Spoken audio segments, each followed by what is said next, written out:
Ale to była piękna noc. Tak, bez komplikacji, totalnie. Tak było cały czas. Zero wiatru, totalnie zero wiatru. Wiatr słyszałem, ale słyszałem go jakby tam. Dziwna rzecz. Normalnie słyszałem, jak szumi wiatr, ale na górze obok, a nie na tej górze. Super. Oby tak było zawsze, kiedy mam hamak na drzewie. W oddali czasami tylko słychać jakieś takie kra, kra, kra, kra, kra. Bardzo jest tu przyjemnie, ale my nie posiedzimy tu zbyt długo, bo działania od samego rana podejmujemy. No i zwijam to, muszę to zawijać, no i wędrować dalej w kierunku źródeł Sanu.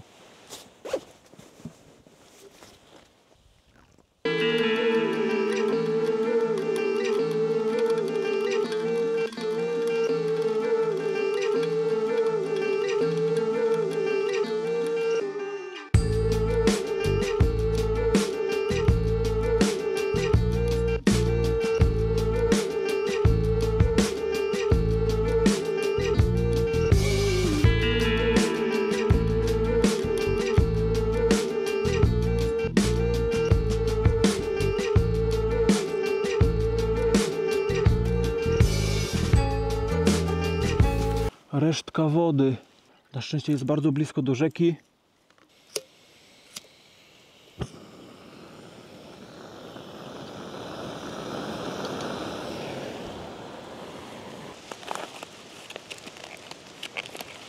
Tu jeszcze zapasowy gaz, jakby się skończył.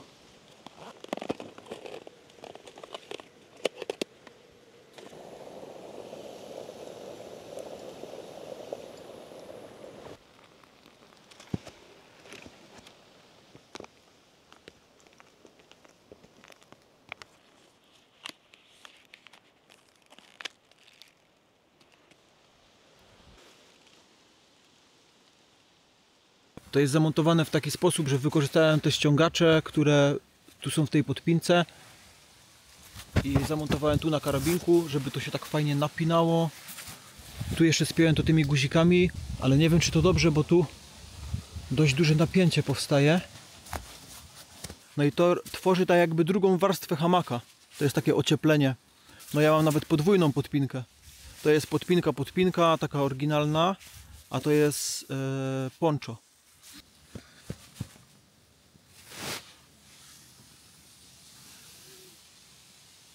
Jajecznica z warzywami i serem. Taki tu jest skład.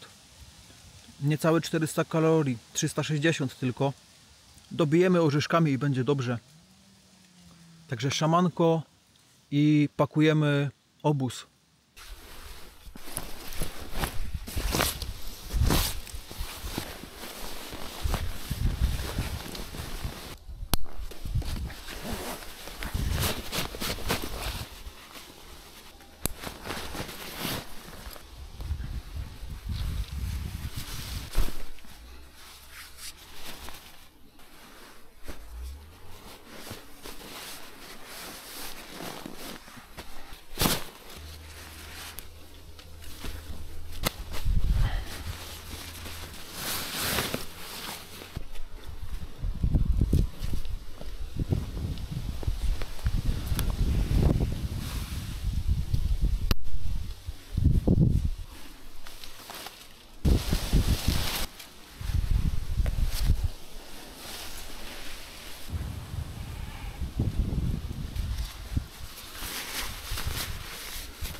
Powiązałem wszystkie taśmy do kupy, wszystkie sznurki, wszystkie repy.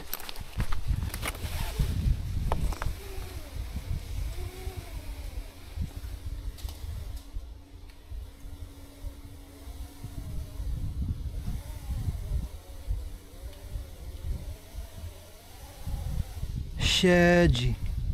Wystarczyło na styk tej liny, tych lin. Normalnie akcja jak z tego filmu Kevin sam w domu, nie?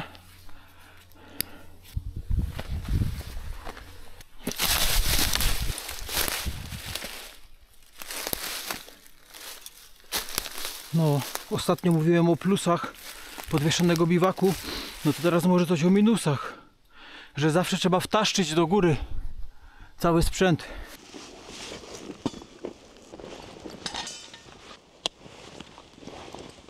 Dziewiąta 40. Do celu pozostało 12 km.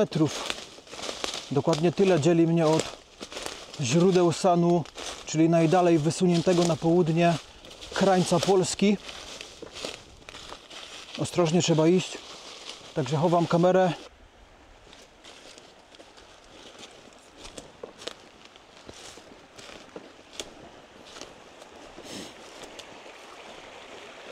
Elegancko. To będzie dobre miejsce. Krystalicznie czysta woda. Chciałoby się wejść do tej wody, ale nie jestem jeszcze na tyle rozgrzany, żeby tu wskakiwać. Poza tym za moment i tak się spocimy, więc umyjemy się na wieczór.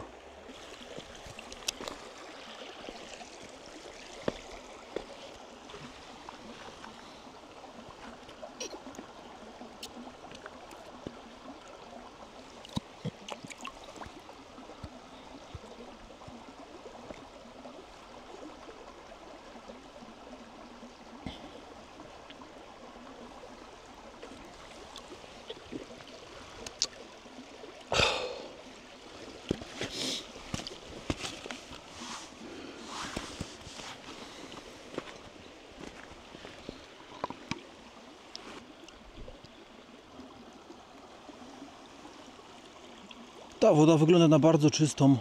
Czerpiemy tylko tyle, czyli 0,8 i to wystarczy na razie, bo my dzisiaj mamy wędrować wzdłuż głównego nurtu rzeki San, czyli będziemy mieli nieograniczony dostęp do wody. Także nie ma co się obładowywać za bardzo tą wodą, żeby jej nie dźwigać niepotrzebnie. Zabieramy tylko tyle, co jest potrzebne na teraz, no i ruszamy.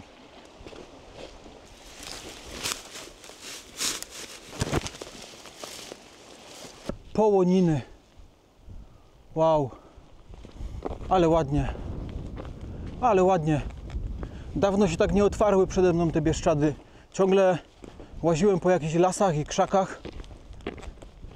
Przez to, że ta tarnica mnie ominęła, to ominęły mnie właśnie takie spektakularne górskie widoki. A w Bieszczadach ich nie brakuje. Dopiero tam jeszcze będą.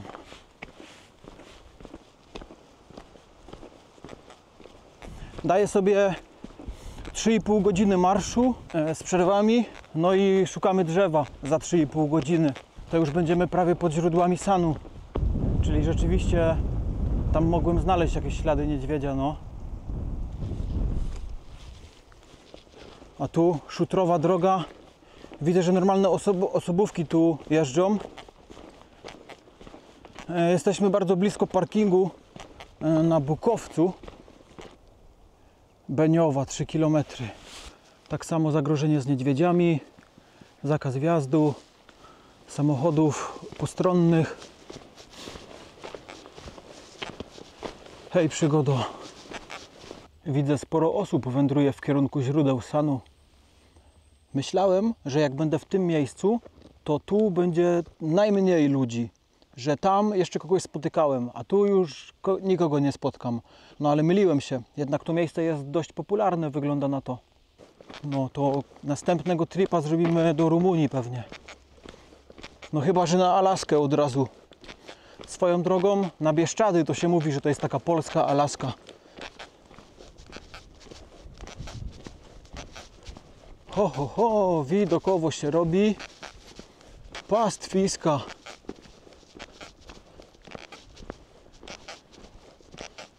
Droga trochę dziurawa, ale to nie szkodzi.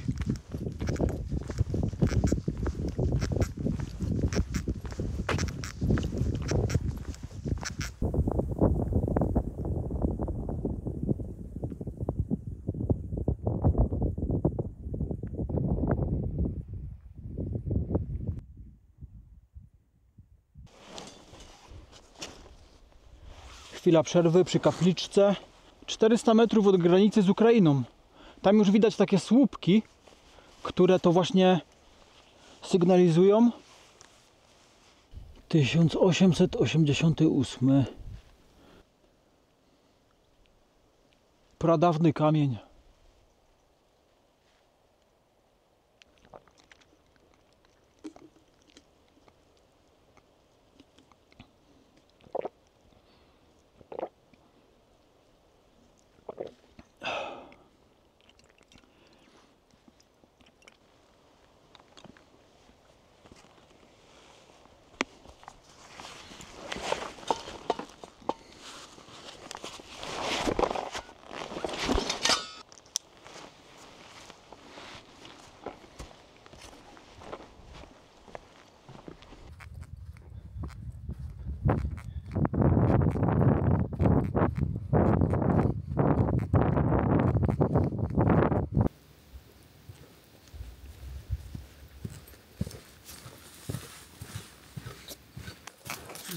Szlak się zamienił w taką ścieżkę.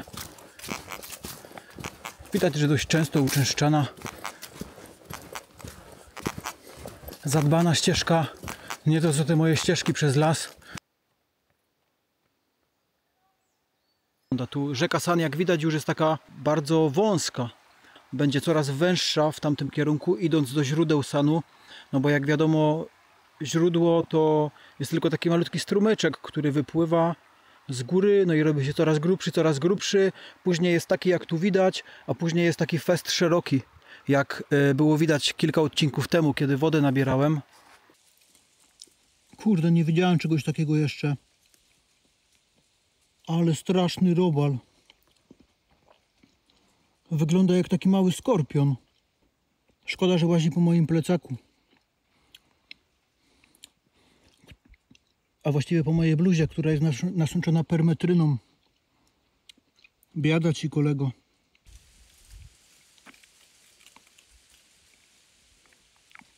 A, wycofuje się.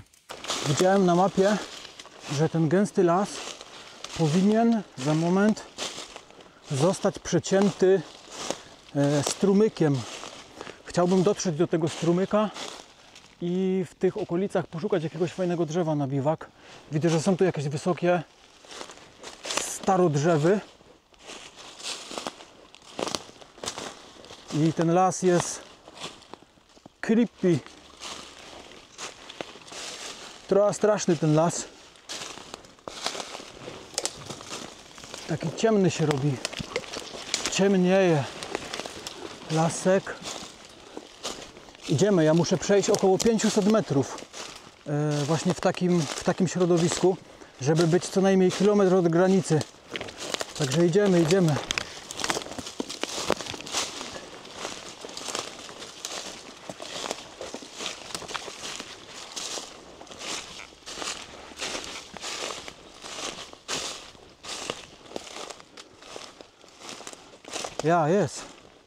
Jest strumyk. O, chociaż to jest strumyk. Takie, no ale jest woda, no. Mamy filtr, możemy ją przygotować. Także zaczerpiemy wody i idziemy dalej. Trzeba tu jakoś przejść i się nie wdup. Kolejne zagrożenie czyhające na nieświadomych traperów. Ruchome piaski. Bagno cię może wciągnąć. Ale nie ma aż tak głęboko. Sam nie wiem, co myśleć o tym miejscu. Jest tu przepływ wody. To nie jest woda, która stoi. Widzę, że ona przepływa, więc w ogóle wygląda na czystą.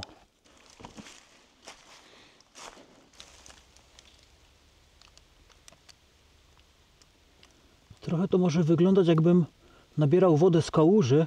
No i trochę tak jest, chociaż to nie jest kałuża. Tu jest stały przepływ tej wody. To nie jest woda, która stoi. Ona sobie płynie cały czas, więc jest lepiej niż jakby to była taka stojąca woda.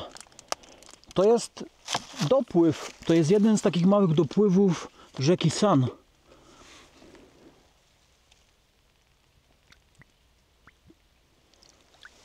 O.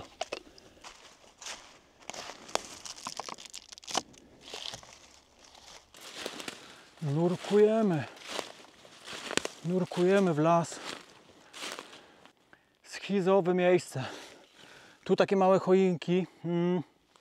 Po pierwsze lepiej ich nie podeptać, a po drugie to jest takie miejsce, w którym można się przez przypadek natknąć na jakieś dzikie zwierzę, bo on może sobie siedzieć na przykład za takim krzaczkiem i ty tak patrzysz tu, a on już tu jest tak blisko ciebie, nie? To byłoby najgorsze. Najgorsze, co by mogło mnie spotkać. Także prowadzimy monolog i kierujemy się zgodnie z mapą. Kolejny mały wąwozik. Hej dzieci, jeśli chcecie zobaczyć Smurfów świat, to przed ekran dziś zapraszam was. O, błoto. O, jakieś grzyby tu rosną. Chyba muchomory. No, tu grzybiarze to mieliby raj. A ostatnio słyszałem historię o jednym grzybiarzu, który właśnie zbierał grzyby i wlazł na gawrę niedźwiedzia, czyli tą taką jego jamę. Przez przypadek znalazł się w miejscu, w którym nie powinien. No i go poturbował niedźwiadek. My właśnie podobnie ryzykujemy, ale nie zbieramy grzybów. O, ta jodła też by była do zrobienia, bo obok leci to drzewo i można by wejść po tym drzewie i przejść z drzewa na drzewo. I widzę, że tu jest dużo podobnych zjawisk. Świetnie. W sumie wyciągnę ten gaz jeszcze z tego plecaka, bo i tak jakby na sam jego koniec. Mam nadzieję, że mi się to nie przyda. Teraz to jest normalnie król dżungli, nie? Teraz to ja mogę iść. Dżungla sobie poradzi, ona odrośnie.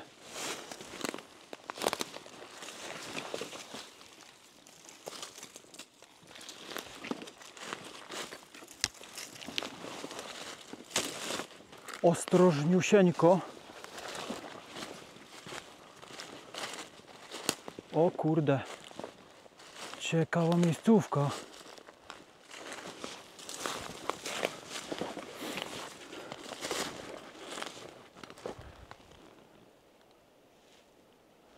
Słyszę, strumyczek płynie.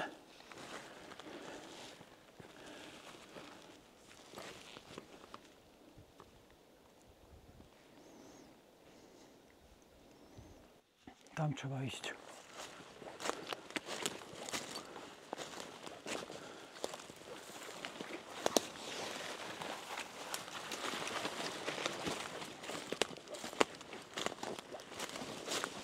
Gęstwina.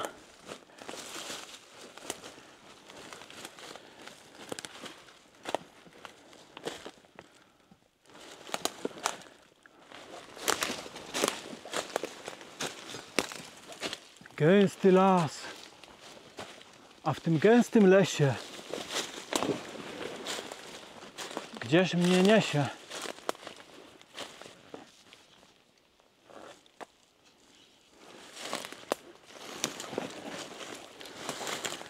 Dotarłem właśnie do jakiegoś magicznego miejsca. Wow. Niesamowita podróż do źródeł Sanu. Zamiast iść normalnie po ścieżce jak człowiek, to nie. O, tu jest takie jeszcze większe jeziorko. Jak mnie tu za chwilę naprawdę wyskoczy jakiś miś z takim rykiem niedźwiedzia, to ja przecież tym gazem to się sam popsikam, żeby popełnić sepuku.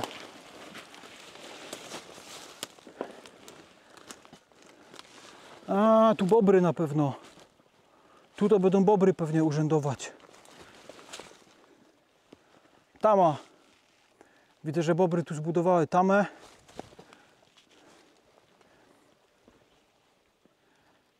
Dajemy nogę, nie będziemy tu włazić, bo będziemy naruszać ich strefy.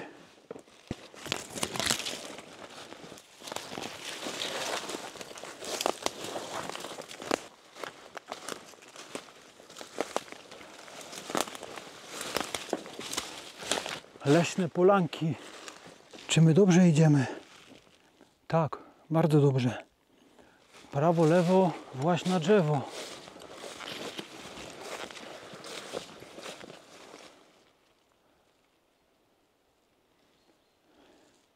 Tu widzę jakieś ścieżki zwierząt. Rzeczywiście coś tu musi łazić tędy. grasować. A skoro coś tu grasuje, to tu też kleszcze mogą być, bo kleszcze często są na ścieżkach zwierząt. Także my pójdziemy obok ścieżki zwierząt.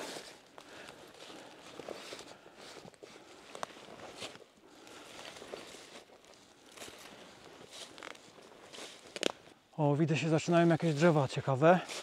Decyzja o wyborze miejsca noclegowego powinna zapaść lada moment, bo już prawie 14, a to jest taki mój bezpieczny czas, żeby zacząć budować obóz. Także rozglądamy się. Widzę, że akurat fartownie drzewa tutaj znowu nabierają takiej formy, która mnie interesuje.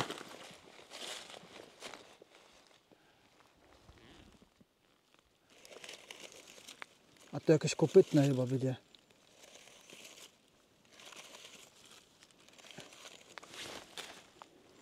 To jakiś jeleń chyba.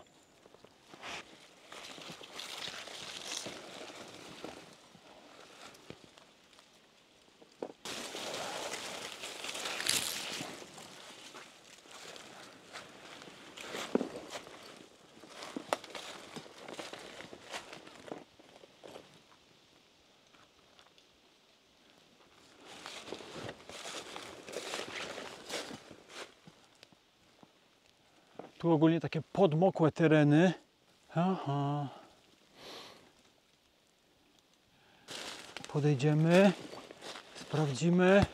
Plan jest prosty. Wchodzę na to drzewo, z tego drzewa przechodzę na to drzewo.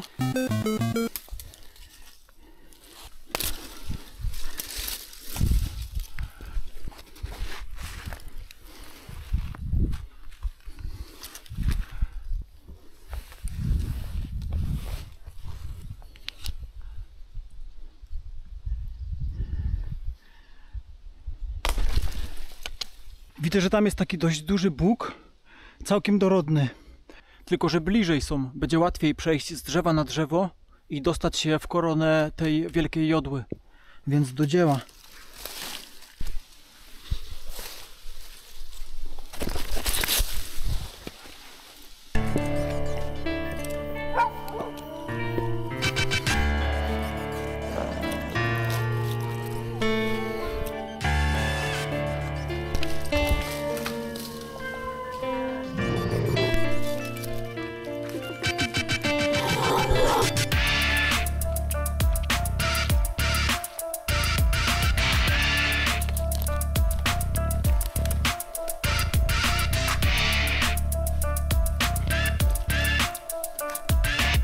No dobra, jestem na jodle. No i tu są już gałęzie godne zaufania.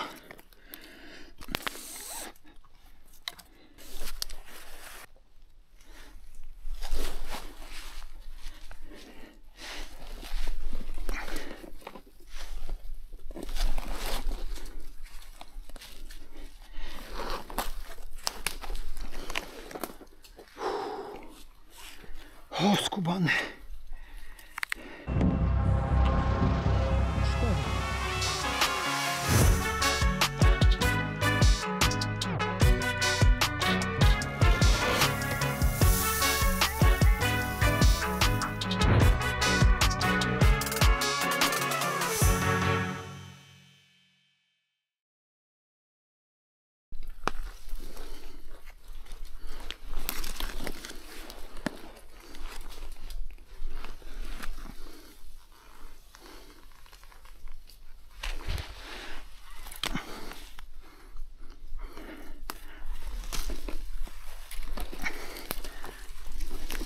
Co się tam popierdol? To był chyba najtrudniejszy etap całego przedsięwzięcia w związku z zbudowaniem obozu na szczycie tej wielkiej jodły.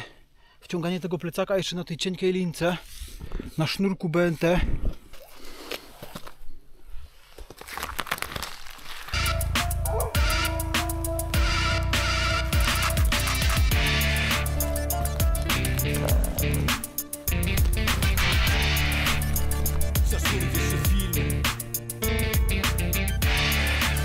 Dobrze idzie i widok się już fajny robi. Coś mi się wydaje, że tym razem będzie widokowy biwak, bo jeszcze wysoko Jeszcze wysoko trzeba wejść. Jeszcze musisz, jeszcze. Jestem już prawie na samej górze tej wielkiej jodły. Wyżej właściwie już nie ma po co włazić. Piękny tu jest widok. Tam jest wschód. I tu właśnie idealnie by było hamak mieć.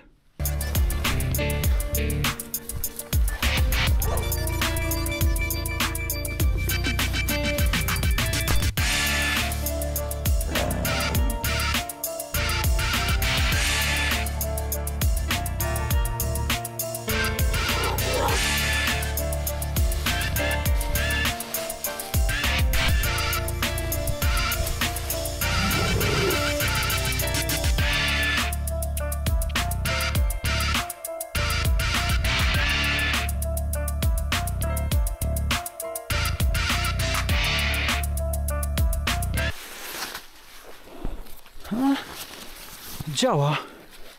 Nawet nic nie postrzelało. Ale ta wygięta gałąź mi się tu udała, nie? No ona tak, kurde, idealnie. Troszkę wyżej mógłby być ten hamak tylko.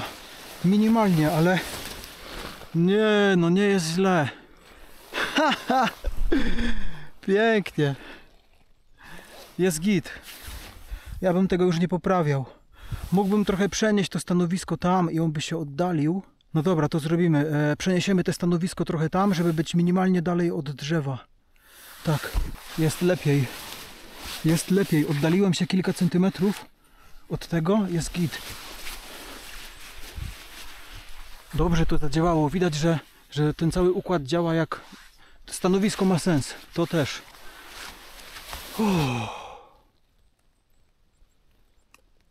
Jak to dobrze. Tam na dole było tak strasznie pode mną.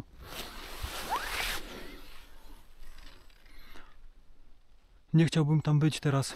Cieszę się, że mogę być tutaj. 16:32, czyli niecała godzina do zachodu słońca.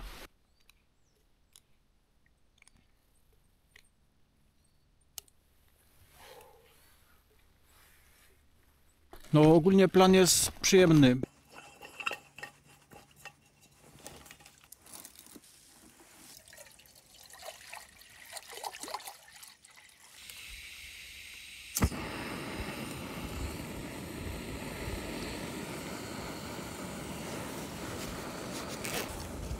A ten gaz na niedźwiedzie to jednak schowamy do kieszeni, w której są śmieci już tylko teraz, bo no lepiej tak będzie chyba. Nie? No.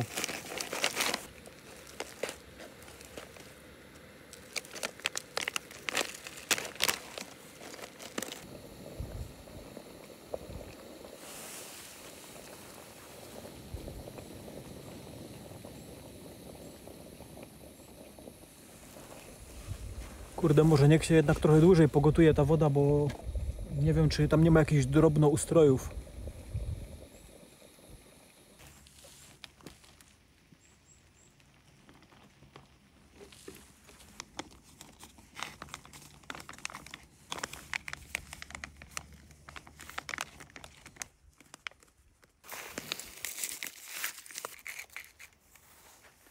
Jest git. Pajączek jakiś mały. Kurde, jakie tam na dole robale były. Nigdy takich nie widziałem nawet, nie?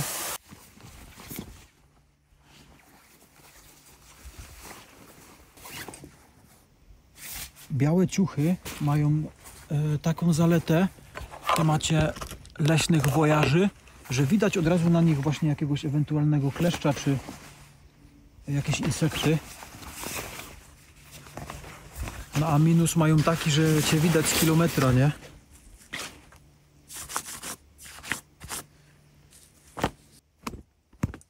Ależ tu jest cicho.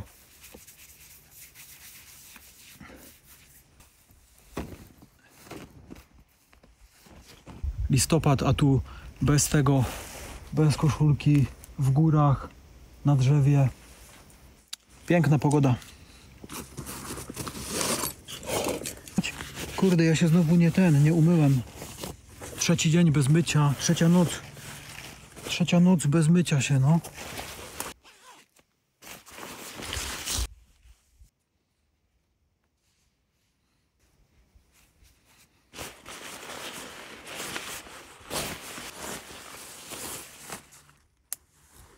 Cisza absolutna.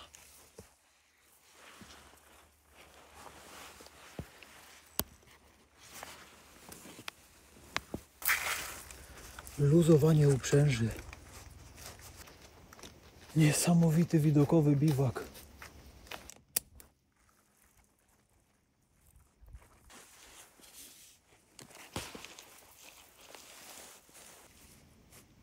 Siedemnasta 17:13, a my jemy dopiero obiad. Kurde, zgłodniałem. Normalnie jestem głodny jak wilk.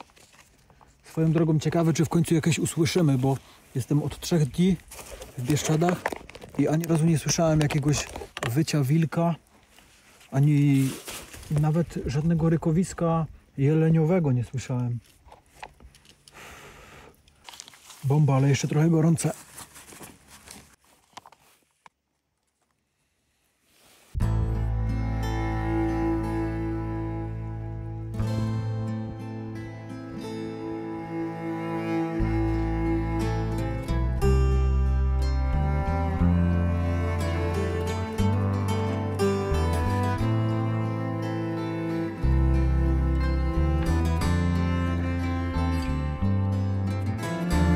Mój iPhone 15 Pro nie ma łatwego życia.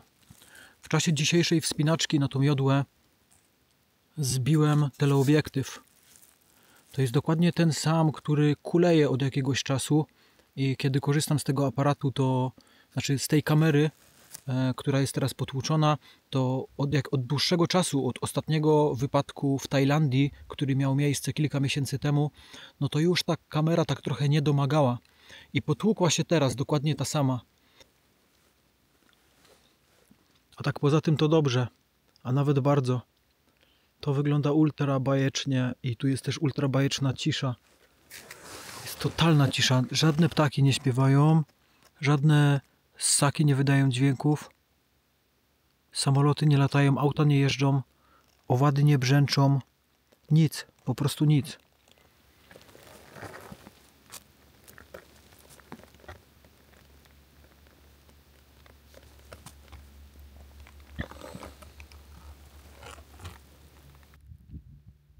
No ja sobie tu grzebię w plecaku, ładuję, podłączam sprzęty do powerbanka, nakładam na siebie kolejne warstwy odzieży, bo czym ciemniej, tym zimniej. No i co? Byle do kolacji. Tak sobie teraz siedziałem i patrzałem na gwiazdy i pomyślałem, że wielka szkoda, że nie możecie zobaczyć, że akurat wielki wóz tu jest tak między tymi gałęziami. Ale jednak możecie. Przecież jest ze mną kamera sportowa, taki statyw, no i pełen manual, czyli czas naświetlania 30 sekund, ISO 1600. No i takie zdjęcie wyszło.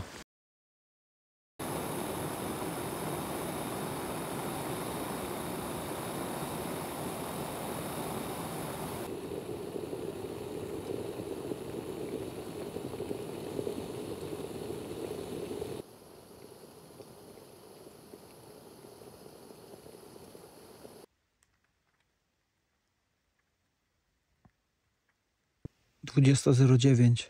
Dość w czas, żeby iść spać, ale też w czas wstajemy i cały dzień na nogach i na rękach. Także lufcik zostaje i jestem przygotowany do kolejnej nocy na drzewie. Tym samym chciałbym sobie pogratulować za swój rekord. Jeszcze nie zrobiłem 3 nocy na dziko pod rząd i jeszcze tak, żeby każda noc w hamaku na drzewie, no to mój rekord. Super. Jest warun absolutnie idealny. Totalnie cicho, totalnie zero wiatru. Mam nadzieję, że to się utrzyma, bo tu się robi timelapse. Nocny timelapse nieba się robi. Jak my pójdziemy spać, to się będzie przez 5 godzin robić jedno zdjęcie co 40 sekund. Dzięki czemu otrzymamy około 15 sekund takiego filmu poklatkowego. Dobranoc. Dziękuję za wytrwanie do końca i dobranoc.